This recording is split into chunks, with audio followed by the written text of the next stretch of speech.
मोर्चा के इस कार्यक्रम में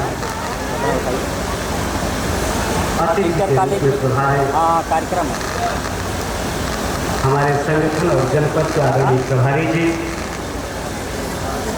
मंचस्थ हृदयस्थ सभी पार्टी के वरिष्ठ नेतागण, सामने बैठे हुए पूरे लोकसभा क्षेत्र से आए हुए किसान मोर्चा के पदाधिकारीगण, किसानगण, पार्टी के पदाधिकारीगण, माताओं और बहनों, नौजवान दोस्तों। अच्छा, मैंने मंच पे किसी का नाम नहीं लिया, कोई बुरा तो नहीं माना। मैंने समय के अभाव में आप सबसे माफ़ी मांगते हुए मैंने पहले ही कह दिया मंचस्थ और हृदय। आप सबसे भी मैं सीधे रूबरू होना चाहता था समय की बचत के लिए सबका नाम, क्योंकि बार बार सबका मंच पे नाम आ गया है और आप परिचित भी हो। मैं थोड़ा कम परिचित हूँ, लेकिन आप लोग में लगता है ज़्यादा परिचित। सुख दुख और संघर्ष के साथ ही इस कार्यक्रम के आयोजक किसान मोर्चा के जनपद के हमारे अध्यक्ष मित्र अरुण सिंह जी और उनकी पूरी मोर्चा की कार्यकारिणी का मैं आभार प्रकट करता हूँ और धन्यवाद देता हूँ कि मुझे तो अवसर दिया है आप सबको भी आमंत्रित करके इस बड़े और अच्छे शानदार व्यवस्थित कार्यक्रम में, शानदार कार्यक्रम के लिए हम आपको बधाई देते हैं, आपका अभिनंदन करते हैं किसान मोर्चा के तरफ। हमारे दृष्टिकोण में जय जवान और जय किसान का नारा सबसे पहले किसी ने दिया तो लाल बहादुर शास्त्री दिया था नारा। किसानों के बारे में सबसे ज्यादा चिंता करने वाले पहले नेता हुए लाल बहादुर शास्त्री। दूसरा, किसानों में बड़ा काम करने वाला बड़ा नाम हुआ देश के पूर्व प्रधानमंत्री, आपको याद है ना, जो उत्तर प्रदेश के रहने वाले, जिनको अभी हमारी पार्टी ने भारत रत्न के सम्मान से नवाजा। नहीं, चौधरी चरण सिंह किसानों के सबसे बड़े नेता और किसानों के लिए बड़ा काम करने वाले मुलायम सिंह यादव, उनके बेटे और उनकी पार्टी ने तो उनका नहीं सम्मान किया। मैं आभार प्रकट करता हूं आदरणीय मोदी जी का और भारतीय जनता पार्टी का, इन तीनों नेताओं के, पार्टी के नेताओं ने और देश की जनता ने उनका भले सम्मान नहीं किया हो, लेकिन भारतीय जनता पार्टी, उसके नेता आदरणीय मोदी जी ने उनको भारत रत्न देकर के, पद्म विभूषण देकर के, उनके परिवार और उनका सम्मान, उनके चाहने वालों का सम्मान बढ़ाने का काम किया। इसलिए मैं उनका आभार प्रकट करता हूँ। मैं सही कह रहा हूँ कि नहीं कह रहा हूँ? सही है। और मैं ऐसे लोगों के बीच में बात कर रहा हूँ जिनका पैर तो खेत की मेड़ पे होता है, लेकिन नजर लखनऊ और दिल्ली पर होती है। और मतदान के दिन जब उनके बाएं हाथ की इस उंगली में रोशनाई लगती है, तो ऐसे लोग बैठते हैं जिनके ये ताकत होती है कि लखनऊ और दिल्ली दोनों पलट देने की ताकत रखने वाले किसान, नौजवान और महिलाओं के बीच में मैं बैठ के अपनी बात कह सकता हूँ। मैं कह रहा हूँ सही बात की नहीं कह रहा हूँ? आप बताओ, भले आपका पैर खेत के मेड़ पे होता है, लेकिन नजर हमेशा लखनऊ और दिल्ली पर होती है। आप ये बात जानते हो कि कब फसल हमारी मुरझा रही है, कब इसमें कीड़े मकोड़े लग रहे हैं, कब इसे केमिकल और पेस्टिसाइड और एंटीबायोटिक की जरूरत है, और कब इसे पानी की जरूरत है, और कब इसको सुखाने की जरूरत है, कब इसे धूप चाहिए। ऐ मेरे किसान भाइयों, विद्वानों ने कहा है, जाके पांव न फटे पिवाई, सोता जाने पीर पराई। किसानों के दर्द को इंडी गठबंधन के और समाजवादी पार्टी और कांग्रेस पार्टी के नेता, उनके युवराज कभी नहीं समझ सकते, क्योंकि उन्होंने खेत की मेड़ पे संघर्ष नहीं किया है और जाड़े और पूस की रात में, तपतपाती धूप में, 44 डिग्री टेम्परेचर में खेत की मेड़ पर पानी देने का काम नहीं किया।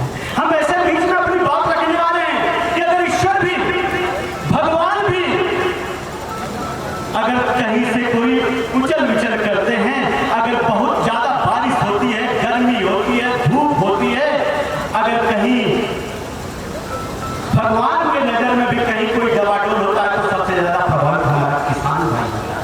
आप कभी सुने हो कि टाटा, बिरला और अंबानी के बेटों को सांप और बिच्छू ने काटा है? बताओ माताओं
कभी लाठी चली भैया, कभी भैया का चाचा लाठी चलो ना वो।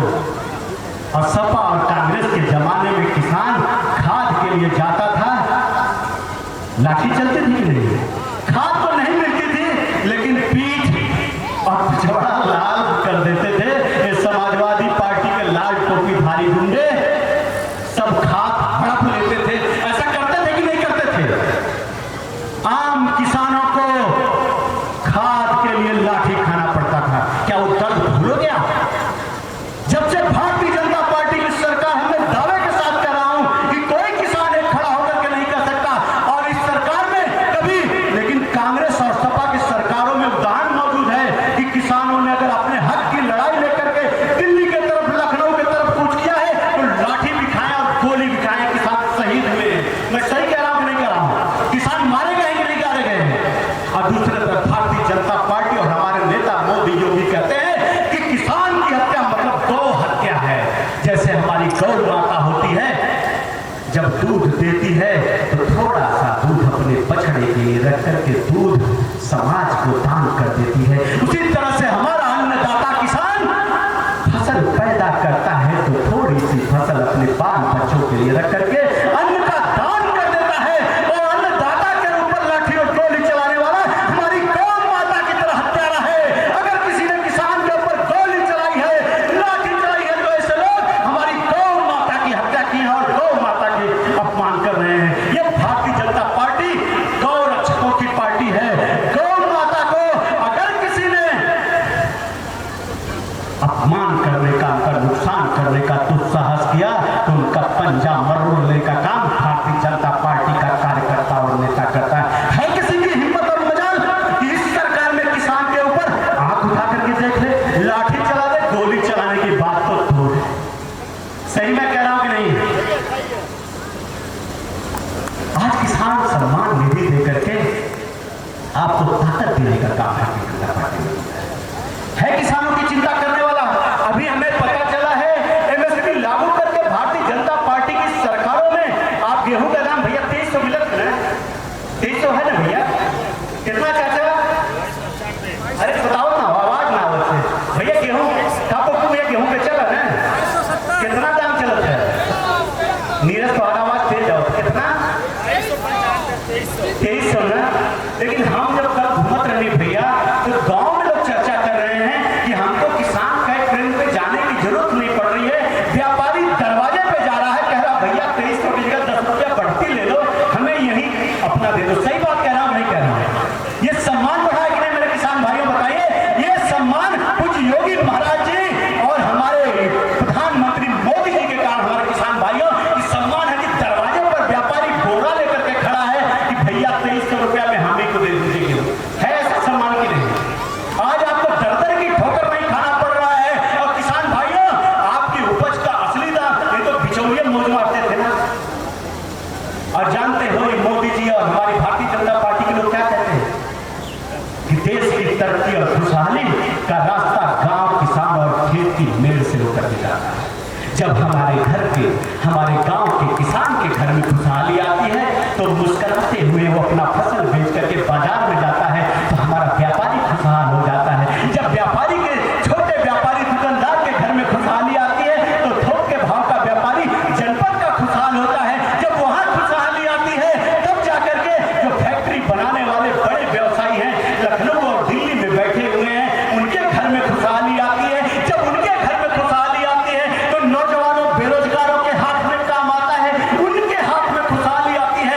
और उनके हाथ में खुशहाली और तरक्की आती है तो देश की तरक्की होती है, देश में खुशहाली आती है। इसलिए मैंने कहा ना कि खुशहाली और देश की तरक्की का रास्ता गांव, किसान और खेत की मेल से होकर के जाता है। इसलिए भारतीय जनता पार्टी और उसके नेता मोदी जी, योगी जी हमेशा से किसानों को उसी तरह से मानते हैं जैसे अपने गौ माता को मानते हैं। बताइए मैं सही कह रहा हूँ कि नहीं? मैं सही कह रहा हूँ कि नहीं? अभी कल गांव में मैं घूम रहा था भैया, विश्वास करिए मैं झूठ नहीं बोल रहा हूँ। मंडल के पदाधिकारी अजय मौर्य जी, हमारा चौहान वाला भाई बैठा होगा। बताओ 110 साल की उम्र का एक किसान बुजुर्ग आया, उनके जेब में मोदी जी के पर्चे पड़े, ऐसे टेक लगा करके हमारे बीच में आया। जानते हो, कहा कि भैया हम जल्दी है कि भाजपा के लोग सलाम करते नंकरे दादा आप इतनी उम्र में क्यों ऐसे कहे? कहा भैया मोदी जी 4,000 भेजले ना 2,000 निकाल के खर्चा करते 2,000 भेजे है देखा उनका हम प्रचार करते हमारा लड़का बच्चा दे चाहे न दे लेकिन मोदी जी हमके पैसा देना ध्यान देना निधि किसान निधि पावबा हमारा खर्चा हमारा रोजी रोटी हमारा सम्मान चलत बा। और 110 साल का किसान कह रहा है कि हमारी उम्र भी जो बची हुई उम्र भगवान मोदी और योगी को दे दे। ऐसी सोच गरीबों और बुजुर्गों की गांव के अंदर है हमारे नेता के लिए। और दूसरी तरफ इंडी गठबंधन वाले कह रहे हैं कि हम लड़ाई नहीं लड़ पा रहे तो क्या कह रहे हैं और देख रहे हैं कि हार रहे बौखला गए नहीं लड़ाई लड़ पा रहे हैं तो कहा बड़ा क्या भैया क्या तो उनकी मोदी और योगी की कब्र बना दी। कहा कि नहीं कहा? कहा भैया पढ़ा अखबार में आपने? आप अगर अपनी विचारधारा लेकर के जा रहे जनता आपके साथ नहीं है तो आप हमारे नेता की कब्र बनाओगे? हमारे नेता को मारने की बात करोगे? मारने की बात कौन करता है? मिटाने की बात कौन करता है? जो कमजोर होता है जनता जिसका साथ नहीं देती जनता जिन्हें रिजेक्ट कर देती है वही कब्र खोदने की बात करता है। सही बात मैं कह रहा हूं कि नहीं? बताओ जब हमारे प्रधानमंत्री जी ने कहा कि हमारे ऊपर करोड़ों हमारी माताओं का आशीर्वाद है और जब हमारी बुजुर्ग माताएं उनका आशीर्वाद हमारे साथ है तो मोदी की कब्र खोदने की औकात किसी की नहीं है। बताइए कहा कि नहीं कहा? अब बताओ हम लोग हिंदू हैं भैया हम मरते हैं हमें जलाया जाता है ना भैया? एक तो मार रहे हो चोट दे रहे हो ऊपर से नमक छिड़कने का काम कर रहे हो एक तो मारने की बात कर रहे हो ऊपर से कह रहे हो कब्र बना देंगे। कब्र तो हमारे मुसलमान भाइयों की गलती ना भैया तो क्या मतलब मारोगे भी और मुसलमान भी बना दोगे हमें हमारे धर्म के साथ भी नहीं रहने दोगे? ऐसा अपमान करने के दुस्साहस करने वाले भारतीय जनता पार्टी के नेताओं का अपमान करने वाले समाजवादी गुंडों और कांग्रेस के नेताओं का बदला लोगे कि नहीं लोगे? मैं आपसे पूछ रहा हूं। पता हमारे नब्र की हमारे नेताओं के मरने की बात करने वाले उनकी कब्र खोदने वाले का जवाब दोगे कि नहीं दोगे? और ये जो उम्मीदवार है तो रिजेक्टेड मां है भैया। आप बताओ दवाई कोई फायदा करती है तो असर धीरे धीरे होता है लेकिन दवाई अगर रिएक्शन करती है तो उसकी स्पीड 100 गुना बढ़ जाती है। सही में कह रहा हूं किसान भाई बताओ फायदा तो धीरे धीरे लेकिन नुकसान 100 गुना स्पीड में होता है। आप बताओ किसान भाइयों आप जानते हो कि कौन सी दवाई कब फसल में डालनी है? क्या असर किस दवाई का होना है आप जानने वाले लोग बैठे हो। हमारे जिला अध्यक्ष आ गए हम उनका स्वागत करते हैं आप भी ताली बजा करके स्वागत करिए। मैं आपसे कह रहा हूं कि आपको पता होता है कि कब कौन सी दवाई डालनी है। और ये जो उम्मीदवार आए हैं आप बताइए बदायूं से 3 बार एमपी थे कि नहीं थे भैया? थे। और बदायूं के लोगों ने 3 साल में टेस्ट किया और उनको रिजेक्ट कर दिया कि नहीं? बदायूं से कर दिया भैया सही सही बताइए कर दिया कि नहीं? कर दिया। जब बदायूं से रिजेक्ट हो गए तब वो आजमगढ़ भाग करके आए थे और आजमगढ़ के मेरे भाइयों 2 साल पहले आपने भी उनका टेस्ट लिया और आपने भी उनको रिजेक्ट कर दिया कि नहीं कर दिया? तो ये टेस्टेड और रिजेक्टेड मांग है ये बाजार में कहां चल पाएगा? मैं भारतीय जनता पार्टी के कार्यकर्ताओं नेताओं किसान मोर्चा के लोगों माताओं और बहनों मैंने कहा ना कि फायदा दवाई तो आराम से करती है लेकिन नुकसान की स्पीड 100 गुना बढ़ जाती है। तो एक्सपायरी डेट की दवाई आपके बीच में है अगर कहीं गलती से इसका इस्तेमाल कर दिए तो रिएक्शन बड़ा हो जाएगा। और मैं तो कहता हूं मुलायम सिंह को मानने वाले जानने वाले उनका सम्मान करने वाले लोगों से मैं इसलिए अपील करना चाहता हूं कि जानते हो जब उनके शहजादे ने उनके नवरत्नों ने उनके शहजादे के नवरत्नों ने उनको समझा करके जातिवादी परिवारवादी और भ्रष्टाचार करना शुरू किया तो मुलायम सिंह यादव और शिवपाल सिंह यादव ने सवाल खड़ा किया कि तुम्हारे ऊपर तुम्हारी छवि खराब हो रही है तुम जातिवादी हो रहे हो तुम्हारे आसपास सब भ्रष्टाचारी इकट्ठा हो रहे हैं। जब उनकी बात कहे और उनको रोकने का समझाने का प्रयास किए तो उनका अपमान करके उनकी गद्दी छीनने का काम उनके बेटे ने किया कि नहीं किया? और शिवपाल जी ने जब करने की बात कही और उन्होंने उनके भ्रष्टाचारियों के खिलाफ आवाज उठाई तो उनका भी अपमान करने का काम उनके शहजादे ने किया कि नहीं किया? जिनका सम्मान भारतीय जनता पार्टी कर रही है पद्म विभूषण दे रही है उनका अपमान उनके बेटे और उनके पार्टी के लोगों ने किया जब उन लोगों ने भ्रष्टाचार और परिवार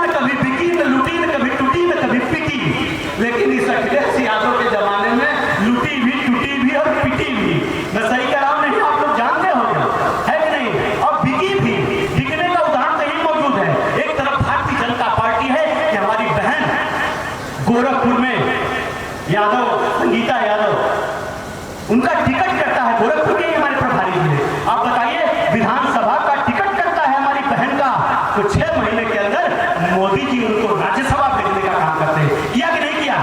किया। एक तरफ वो पार्टी जो इसी जिले के रहने वाले मोहन यादव को मध्य प्रदेश का मुख्यमंत्री बनाती है, और दूसरे तरफ ये समाजवादी पार्टी का उदाहरण मौजूद है कि अपने विधायक श्याम बहादुर यादव फूलपुर का टिकट काट दिया। विधायक का टिकट काटा, बेचारे एमएलसी का फार्म भरे थे।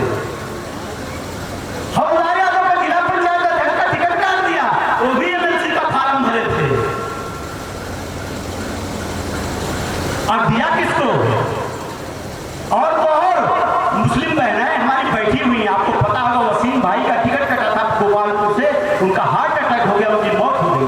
और उनकी विधवा ने जब विधानसभा का निर्दल में फार्म भर दिया था, तो उसका भी एमएलसी का फार्म भरवा करके उसको वापस करवाए थे। वो बहन भी एमएलसी का फार्म भरी थी। मैंने कहा सपा दिखने लगी है। समाजवादी पार्टी में एमएलसी का टिकट संग्राम यादव ने खरीद करके अपने पिता के लिए, जो बेचारे बुजुर्ग हैं उनका सम्मान करते हैं, 85 साल उम्र हो गई है, भगवान उनको और लंबी उम्र दे, स्वास्थ्य उनका अच्छा रखे, लेकिन पैसे के दम पर वो हवलदार यादव बेचारे फार्म भरे पर रह गया। हमारा वो शासन का अध्यक्ष पुराने साथियों बताइए, श्याम बहादुर यादव परेशान, फार्म रखा रह गया, उसको नहीं मिला। और इधर गुड्डू जमाली भैया पैसा से खरीद लिए। अल्ताफ अंसारी मऊ का लोकसभा का टिकट कटा था, विधानसभा का टिकट कटा था, उनका फार्म एमएलसी का धरा रह गया। वसीम भैया की विधवा का फार्म धरा रह गया, और पैसे के दम पर गुड्डू जमाली एमएलसी बन के आ गया। आपको पता होना चाहिए किसान भाइयों, इसका असर ये हो रहा है कि यादव भाई आज 50% हो गए इसी बात को लेकर के। मुसलमान भाई 3 तलाक से तो बहनें हमारे साथ थी, लेकिन एक गुड्डू जमाली के आने से डॉक्टर असद इदरीस 5 बार का हमारा ब्लॉक प्रमुख इसरार, सब परेशान है। मुसलमान भाई अखिलेश यादव के इस कदम से 50% अपने साथ आ गए हैं, इनकी कहीं गिनती नहीं। आज की तारीख में मैं दावा के साथ कह रहा हूं कि 8,000 से पिछला जीते थे ना, 80,000 की बढ़त पे आज हम यहाँ बैठे हुए हैं। 15 दिन का समय है। मेरे नौजवानों, मेरे किसानों, मेरे आदरणीय महिलाओं, मैं आपसे आग्रह करने आया हूं कि 80,000 की लीड को बढ़ा करके 1.5 लाख से 2 लाख के बीच लेकर के जाना 25 तारीख को। इस अनुरोध के साथ आप सबको सलाम प्रणाम करते हुए, और फिर से वो बात बुलाते हुए कि जाके पाँव में फटी बीमारी काटा जाने पीर पर आई। आप किसान भाइयों को प्रणाम करते हुए इस नारे के साथ कि अब की बार, ये देखिए, ये हम लोग भैया छतरी हैं, रघुकुल रीति सदा चली आई, प्राण जाए पर नारा नहीं है आपका, ये हमारा कमिटमेंट है। और कुछ भी हो जाए